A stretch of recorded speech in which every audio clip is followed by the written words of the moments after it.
Hi, I'm Daniel Burstein, Director of Editorial Content at Mech Labs. I'm here at B2B Summit 2011 in San Francisco. Great time was had by all. We had a lot of great speakers. Some crazy guy wore this Donald Trump wig. I don't know why. But a great thing about these events is that peer-to-peer interaction, the chance for marketers to talk to each other, to talk to some of our speakers. So in another video I asked, what was your biggest aha moment in 2011? But another thing I wanted to go around and ask our speakers and our presenters is, going into 2012, what are the biggest opportunities for B2B marketers? Let's see what they have to say. Well, first, telepathy. I think everybody's clear on that, that the future will be telepathy. I actually really believe that we are just scratching the surface on multimedia for B2B. The kind of things that B2B companies can do in video, mobile photography, Instagram, things of that nature, really are pretty exciting, and I feel like B2B is still reticent to embrace multimedia, even though every study shows that consumers gravitate toward multimedia, works better across social networks, you get higher engagement rates, etc. And customers don't demand, they don't require Hollywood productions. I mean, look what we're doing right here. This nice camera, professional cameraman. Man's a genius. He's a genius. But we don't have a craft service table. Actually, I guess we do. But we don't have professional lighting or a boom mic. I guess we do. But theoretically, you don't need fully professional multimedia to do it well. B2B marketers need to embrace video and photography in 2012. That's my prediction. The biggest opportunity is really leveraging social media and really not being so focused on making everybody come to your website, but finding the watering holes where they're already talking, where potential customers are already in discussions, and really listening. I think the biggest opportunity is learning how to take advantage of the different tools that are out there. The social media aspect, the ability to use analytics more, I think is going to be a very huge opportunity. It's taking the analytics and finding a way to leverage it to create better campaigns, better messaging, and ultimately getting to the customers that value proposition. To me, I think that's going to be a huge opportunity to be able to translate out of that into products that can really resonate with the customers.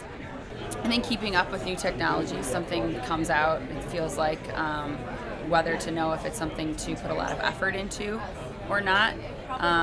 Some new social media tools, Google+, just knowing where to put your budget.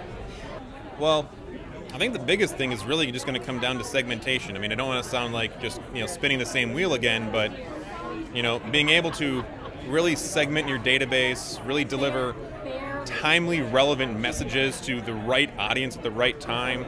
Not assuming that one message works for everybody, and it's okay to spend time to segment that database and actually to learn about your behavior, and sacrifice a few conversions this month for a lot more conversions next month, so you can learn about your target audience. I honestly see a huge amount of opportunity with content. I think that's a really hot topic right now. So social was really kind of a flash the last couple of years, but content's taking over, and I feel like it has legs.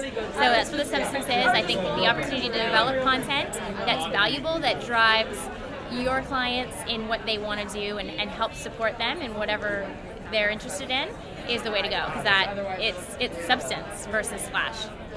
I think what's old is new again. Leading into 2012, I think some of the things that we've been talking about this year that people really need to step back, recalibrate, and spend the time to slow down so you can go faster.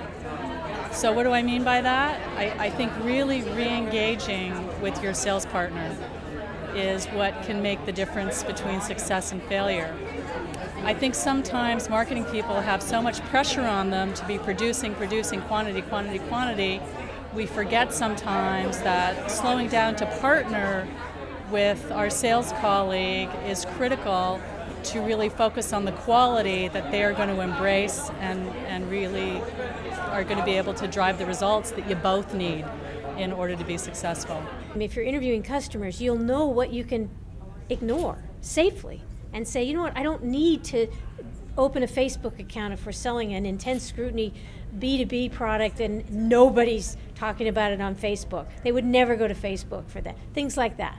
So you can actually bring new efficiencies into your whole life, the way things are happening. You can take things off your budget that don't need to be there. You can invest in things that are way more productive and efficient for you. That this field is moving towards revenue marketing.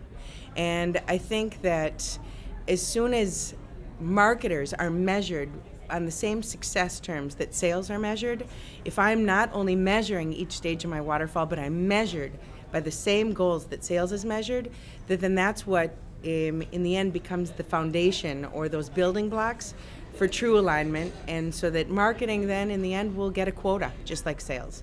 That you would have marketing and sales and a pre-sales unit, that they would go to every sales call together, and that would be kind of the marketing of the future.